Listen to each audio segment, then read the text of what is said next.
Thank you, man. Is it cool if we just get a picture real quick?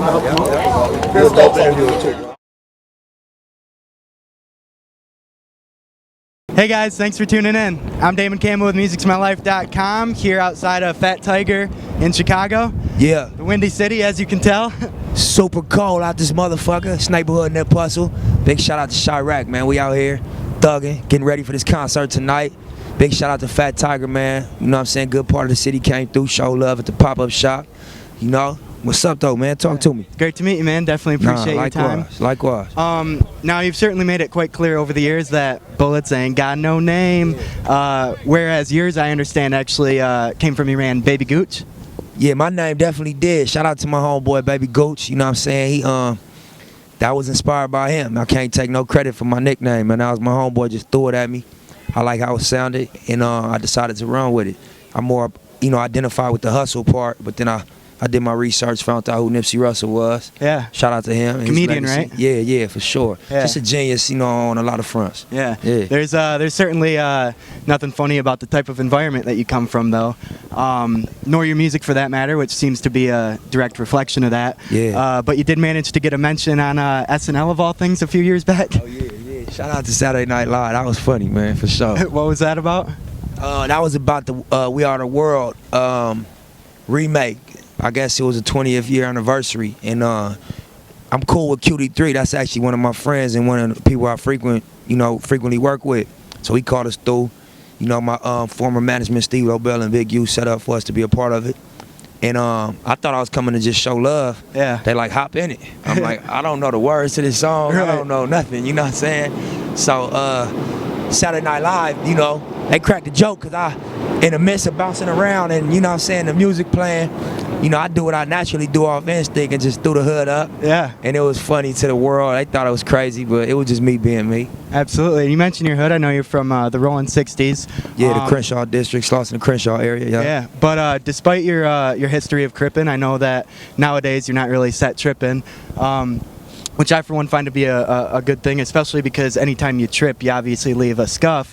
And on that note, definitely. On that note, didn't you actually used to shine shoes when you were younger? I did shine shoes at Chamber Shoe Shine, coincidentally on Slauson. I was going to the 6th grade, and I wanted to buy some school clothes, and I didn't want to pressure my mama because I knew, you know, she had her hands full with the bills, and having 2 other kids aside from myself, being a single mom. So I just went through every business in the neighborhood like, I need a job. Yeah. And they was like, you too young, you know, you don't have a work permit, you too young. And the only one that gave me a job was a guy by the name of Paul Chambers. Oh, okay. And another young dude named Stephen Chambers. And it was a shoe shine parlor. I used to get $2.50 for every shoe I shine. Yeah. And my quota was $100 a day, so you can imagine how much good money for that age. Yeah, for sure. You know, I bought my whole 6th and 7th grade wardrobe off of that, man, and just learned about saving money and stacking and flipping like early on. So shout out to Chambers, man. I still come through there, and they're real proud of my progress. Yeah, definitely. And then when you really hit the jackpot after signing your first deal, I guess you could say. If I'm not mistaken, you actually had to spend some time in a whole different type of shoe program because of like a spider bite. Yeah, actually I did. You did your research, huh? Clearly. Nah, but yeah, I had a little hang up, you know, a little legal trouble going into my first situation, and yeah, you know, when I first got to the county, I had to go to medical because I had just celebrated in Jamaica. You know, signed the record deal, went to Jamaica to celebrate, and we got back. You know, I had an abscess, a spider bite on my leg. And, you know, when you're in the county jail, if you got anything, open wounds or anything like that, they put you in medical, which is a 23-hour lockdown. Yeah. You know, shower in your cell, don't come out your cell type of situation. Right. So that was a little struggle for me, but, you know, it was no major time. We got in and out and got back on the grind, but, you know, it was that's how I started it, you know what I'm saying? They started me in a one-man cell on a 23-hour lockdown. Yeah. Fresh from signing a record deal and partying in Jamaica. So crazy, yeah. Whole new world. Big adjustment, yeah. And it was my first time in the county jail. Oh, wow. After I was a signed artist. Yeah. You know what I'm saying? Pretty wild. Yeah, man. You know, it was just a learning experience. I don't ever plan on being in them situations again. Yeah, definitely. And it's too bad you didn't have any of that raid spray that they used to kill spiders with. Speaking of which, I know it was actually a raid from the cops on more than one occasion that ultimately led to you having to be taken to jail. Often stemming from gun charges, but on a much lighter note, sticking to your guns really paid off for you with the Proud to Pay campaign. And I understand that whole it was actually like a fellow, going back even further than Contagious, it's actually a fellow by the name of Dexter that kind of got the wheels turning with the whole F the middleman concept. Yeah, Dexter Brown, man, that was a early supporter, not only of myself, but of my whole squad, you know. He's from Trinidad, and he bought a house in our neighborhood, him and his wife and his 3 kids. Well, he didn't have no kids at that time, and he ended up having a daughter and 2 other daughters. But he was just like a creative. He's a photographer, he's a video editor, and he's just a creative spirit.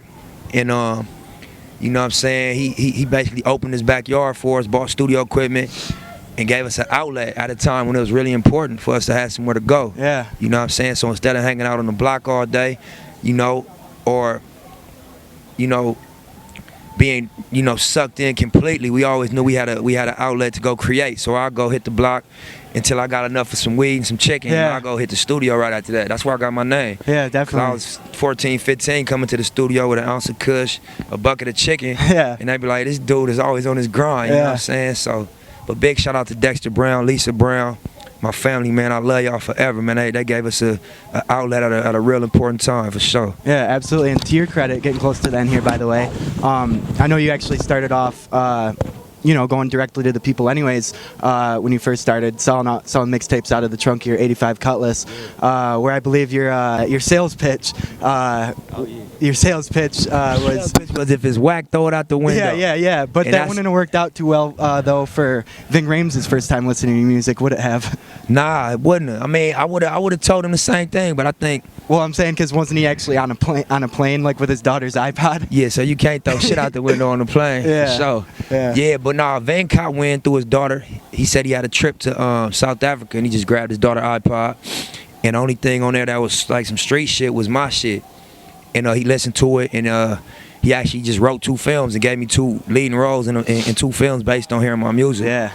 You know, and you know, again, you know, my former management, Big U and Steve Lobel, was kind of like the conduit for him to reach out to me. Yeah. So shout out to them. But yeah, man, you know, that was my sales pitch. I'll be on Crenshaw and Slauson in front of the Master Burger. I just thought it was so many people that was, check my CD out, buy my music. Yeah. I wanted to distinguish myself. So I'm like, if it's whack, throw it out the window. I'm going to sit right here. If it's Put garbage, the pressure on them. I don't have no Let them know that you don't have anything to lose. Yeah, if it's weak, throw that shit out the window, go about that your confidence. day. Yeah, and a lot of times they'll be like, just because I said that, like, man, let me check that out, huh? Yeah. And so, yeah, that was my sales pitch, you know? Absolutely. For sure. And I know that throughout your career, a lot of people have kind of compared you to Snoop, based mostly off your looks and whatnot. Yeah. So I would imagine that you probably have a role reserved for you if they ever decide to need someone to play him in a movie about his life or whatever. I know he's been very supportive of your movement as well. Shout out to Snoop, man. That's the big homie. You always been 1,000, man. Yeah. He's the same nigga in real life he is on them records and in them movies, man. I got a lot of love for Snoop. And interestingly enough, wasn't your first time recording actually over a Snoop Dogg beat on like your buddy's computer or something like that? Yeah, my homeboy Jermaine Jenkins used to live on 60th Street across the street from me. His mom, Miss Juliana Jenkins, used to take us to school every morning. We was young, like elementary. And yeah, you know, he had a computer in his house. Back then, that was a big shit to have a computer. Yeah, absolutely. And you know, we found out how to record over instrumentals. Do you remember like something like this, like plugged into the computer, and we used to just rap over old Snoop Dogg instrumentals? My first one was the Dogfather introduction. Oh, okay. The intro of the Dogfather album. You know Do you remember how your version went at all, or probably not? Not really. I don't know my verse. I wouldn't play myself on camera. Long time ago, right? Yeah. Yeah. But nah, that was the first record we the first time I heard myself on a beat was on the Dogfather intro. Well, lastly, man, you've certainly come a long way since then. At this point in your career, do you in any way consider music your life? Yeah, man, it's no separation. You know, I say that a lot. It's no separation. You know what I'm saying? So, it's the same thing to me. You know what I mean? I don't separate who I am in the studio from who I am in the world. Right. I just, you know, I don't even write records no more. You know, we go in the studio, turn the mic on, play the music. Because I learned it's all, everything is inside of you. It ain't nothing you have to think about. It's all there. You just got to get out the way. Yeah. Most definitely. And I asked that because of my site, once again, being musicsmylife.com. So. Absolutely. But Nipsey Hussle, thank you so much for your time, man. Thank you. Our Shout out hands to are frozen Chicago, right man. now, Yeah, but, I got frostburn for sure, yeah, man. Anything else you want to say to the people out there watching? Shout out to Chicago, man. I got a lot of love out here. You know what I'm saying? The marathon continues. Go get that Crenshaw. Download it free. Buy it for $100. However you get it, it's on iTunes for $10. If you support the Proud to Pay, fuck the middleman movement, get it that way. If you want it for free, get it that way. Shit, other than that, man, the marathon continues. Victory lap coming this year. Yeah. There you have it. Once again, I'm Damon Campbell, and this is Nipsey Hussle. Thanks for watching.